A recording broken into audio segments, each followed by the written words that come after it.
የወደደ ማሽ ነው ይሄ መሽጠፋኝ ምን እያደረግሽ ነው? እንድንጋባ ነው። ኧረ በእናትሽ ናፈሽ ተቀመጪ። ማለት እስካሁን መናገር ትችል ነበር። እንዴ ነገርኩሽ እኮ ነው ነገርኩሽ። መናገር ትችል ነበር። እኔ እኮ ባለ ትዳር እኮ ነኝ።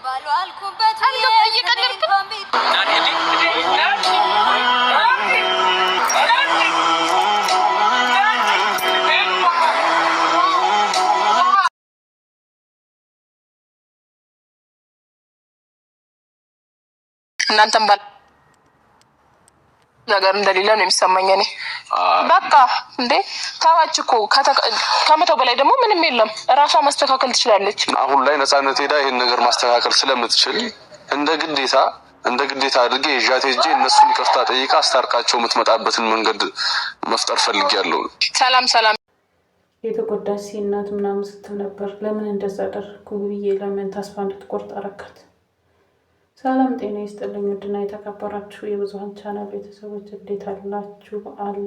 ያለው እግዚአብሔር ይመስገን። እናንተም ሰላማችሁ ይብዛ ተረፍ ይበል እያልኩኝ ዛሬ እንግዲህ በእነ አብርሽና በእነ ውብዬ ነው የመጣሁት ማለት ነው። እንግዲህ እንዳያችሁት ሁለቱም በሰው ወሬ በሰው ጣልቃ ገብነት ነው ትዳራቸው። የነ ውብዬም እንግዲህ ለ3 ዓመት አብሮ የዘለቀ ነው። ከአንድም 2 ልጅ ሊያፈሩ አንደኛው እንግዲህ በመንገድ ላይ ነው ማለት ነው። ይቅርታ እንግዲህ እና አብርሽም ሩታ እንግዲህ ነው እውነት ከሆነ እርጉዝ እንደሆነች ነው የሰማነው። ግን ማለት ዱባይ ተጋብተን መጣን ምናምን ካሉ እንኳን ወር ምናምን አልሞላቸውም ሲጣሉ። እንግዲህ ዛሬ ላይ እና ሩታን ያጣለቻቸው ልጅ ማን መቅደስ ነው ማን ነው የሚሏት? እሷን የሰፈራቸው ልጅ ነው። ከእሷ ጎን ነኝ፣ ግን ሄዳ ማስታረቅ አለባት። እነሱን ይቅርታ ጠይቃ ማስታረቅ አለባት። ትዳር ሲበተን ትዳር እንትን ሲል እኔ የምለው አንዳንዶቻችሁ ግን ግርም ትሉኛላችሁ። ሰው ተስፋ ከቆረጠ በኋላ ጫፍ ላይ ከደረሰ በኋላ የምትመጡት እስከዛሬ የነበራችሁ እንደገና ካጠፋችሁ በኋላ እንደገና አጥፍተናል ይቅርታ። በእርግጥ የጥፋተኝነት ስሜት መሰማት ራሱ አንድ ነገር ነው።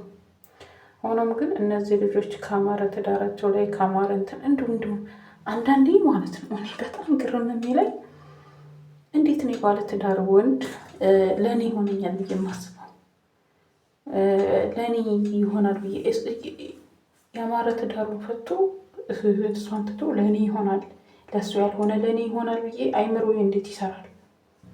እኔ በጣም ነው የገረመኝ። ግን በጣም የሚገርመኝ ማለት ነው አስተሳሰባቸው ራሱ እንኳን ያማረ ትዳሩን ጥሎ መጥቶ ለእናንተ ሊጠቅማችሁ ቀርቶ ምንም የለኝም ብላችሁ በጣም አምናችሁት እንትን ያላችሁት ያጠራጥራል አሁን ላይ ማለት ነው። የሰው ትዳር አፋቶ ደግሞ የራስ ማድረግ ፈጣሪም አይፈቅደውም። በፈጣሪም ትጠይቃላችሁ። ብዙ ነገር ነው እንዲህ ጸጸት ራሱ አብሮ ያስኖራችኋል። እንዲሁ ጸጸቱን ሌላውን ትታችሁ ጸጸት አይዛችሁም። እና ደግሞ አሁን ላይ አብርሽም ሆነ ናሂ በጣም በትዳራቸው ችልተኝነትን አብዝተዋል እንዳየሁት ከሆነ ማለት ነው። አብርሽም ለምን ይሄን አደረክ፣ ይሄን አታድርግ፣ ይሄ ትክክል አይደለም ስትለው የሆነ በቃ ለምን እንደዚህ ትኛለሽ ምናምን አረኬት ምናምን እያሳየ ነበር። እኔ ግን ነገራችኋለሁ እኮ ሴት ልጅ ተቆረጠች የሚመልሳት ምንም ምክንያት የለም ብያለሁ። መጀመሪያ ተጠንቀቁላት። መጀመሪያ እንዳትናደድ፣ እንዳትበሳጭ፣ ተስፋ እንዳትቆርጥ አድርጋችሁ ተንከባክባችሁ ያዟት። ሴት ልጅ ተስፋ ተቆረጠ ከባድ ነው። አሁን ደግሞ የሆነ ክፍተት ካለ ለማመን ራሱ ድጋሚ የሆነ ጥፋት ቢያጠፉ ለማመን በጣም ከባድ ነው።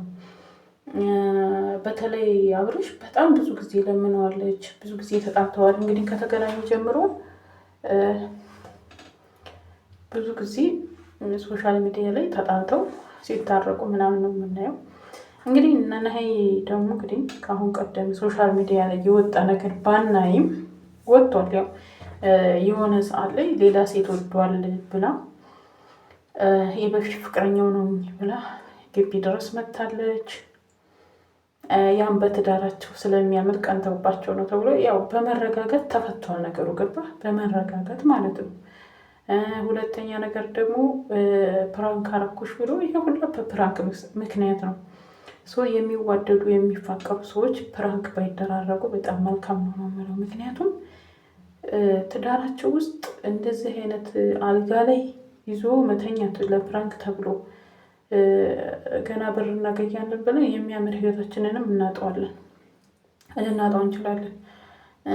ሁለተኛ ሌላ የማያውቋት ሴት ጋር ሆኖ ከውጭ የሆነ እሷን ማታውቃት የሆነ ሴት ጋር ወይንም ደግሞ ባሏ የማያውቀው ወንድ ጋር ፕራንክ ቢሰራ ለምሳሌ ወንድሙ ወይ ምናምን የሚያውቀው ከሆነ ኖርማል ነው።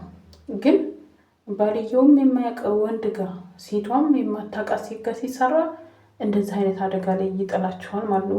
ከዚህ ቀደም ታሰባችሁ ከአንዴም ሁለት ይሄ ሶስተኛው ነው። የመጀመሪያው ጊዜ የድሮ አፍቃሪ ሆነ ብላ መታ እንደዛ ጉድ ፍልት ብሎ ነው የታረቁት።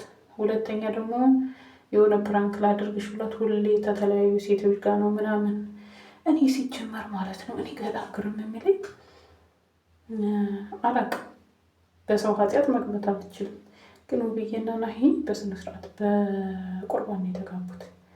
በቁርባን ደግሞ መጋባት በጣም ከባድ ነው። እኔ በደንብ ጠለቅ ብዬ ባላውቅም በቁርባን ያገባ ሰው እንደሱ የቆረበች ካልሆነች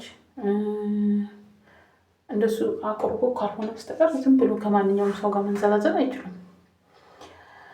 እና ውድ ቤተሰቦቼ ሩታም እንግዲህ አመቱን ሙሉ ሰጥቻለሁ ብላ ነው በመጨረሻ ላይ ተስፋ የቆረጠችው ማለት ነው። አንዳንዴ ህይወት ያደክማችኋል። አንዳንዴ እንዳሰባችሁት ነገሮች ሁሉ ካልሄዱላችሁ በጣም ያደክማችኋል። እና ደግሞ ሌላ ምለው ያጣላቻቸው ሰዎች አሁን እና ብርሽን ዛሬ ላይ ጸጥቶይ ጸበል ልሄድ ነው ምናምን እነሱ ከተለያዩ በኋላ የሆነ ደስታ። አንዳንድ ሰው ግን እኮ የሰው ህይወት የኔ ህይወት ተቀይሮ ሲያው የሚቀኑ ሰዎች አሉ። በነገራችን ላይ ያም ሊሆን ይችላል እነሱን አለይተው ተለያይተናል በቃ ሲባል እነሱን እንደዛ ለማድረግ ይቅርታ፣ አስመሳይ ናችሁ እናንተ። በሰው ትዳር ገብታችሁ የምትፈተፍቱ የምታወሩ ከሰው ላይ ነጥቃችሁ ለእኔ ይሆናል። በተለይ ልጅ እያላችሁ ከልጆቻቸው ላይ እይታችሁ የሰውን ባል የምትወዱ እናንተ ጤነኞች አይደላችሁ። አይምሯችሁ በትክክል አያስብም። እኔ ወንድ ኢትዮጵያ ምድር ላይ የለም ዓለም ላይ የለም ቢባል ባልና ሚስቶችን አፋትቼ ለራሴ ላደርግ አልሞክርም በጭራሽ። ልጆቹስ ያለአባት ያለ እናት ይደጉ። ለልጆቹ ነገ የኔስ ልጆች ነገ ምን የኔስ ልጆች ምንድን ነው ዕጣ ፈንታ? የኔስ ዕጣ ፈንታ እኔ ከሰው ላይ ቀን ብቻ አገባሁት። ነገስ እኔን የምትቀማኝ ብትመጣ ያንን ማሰብ የለብንም። በቃ ወንድ ሞልቷል እኮ ወንድ ሞልቷል። ከፈለጋችሁ የሌለው ስንት የሌለው ናውስ አብርሽና ናሂ ታዋቂ ስለሆኑ ነው እንደዛ ሆኔና ናሂ እኔ ናሂ አንዳንዴ ግን ውብዬን አይወዳትም እንዴ ሲያስመስል ነበር እላለሁ አንዳንዴ ማለት ነው። እና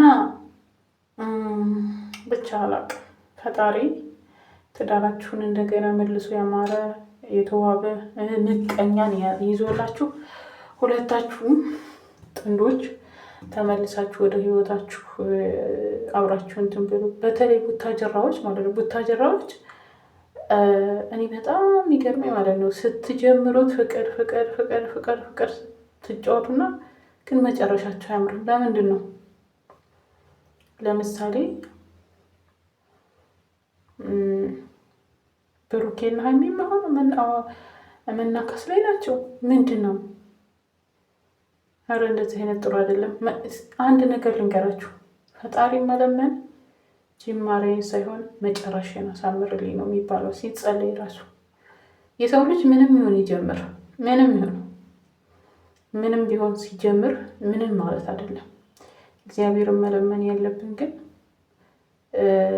ጅማሬን ሳይሆን ፍጻሜን አሳምርልኝ ነው። አሟሟቴን አሳምርልኝ ይባል የለ? አዎ፣ የኑሯችንን የህይወታችንን መንገድ እግዚአብሔር አምላክ ህይወታችንን አስተካክሎ መጨረሻው ሲያምር ነው እንጂ እንደዚህ ዝም ብሎ እንትን ላይ ሲቀር በጣም ነው እንትን የሚለውና ውድ ቤተሰቦች እንግዲህ የዛሬ ይህን ይመስላል። የእግዚአብሔር መጨረሻችንን ያሳምርልን፣ ጅማራችንንም ፍጻሜያችን ያማረ እንዲሆን እግዚአብሔር አምላክ ሁላችንም በየሃይማኖታችን እግዚአብሔር ይርዳን ነው የምለው። በህይወታችን ደግሞ የሚገቡትን እንደዚህ ጣልቃ የሚገቡትን እግዚአብሔር አምላክ ይያዝልን ነው የምለው። ውድ ቤተሰቦቼ ወዳችኋለሁ። ላይክ ሰብስክራይብ አድርጓችሁ አበረታቱኝ። ባይ ባይ።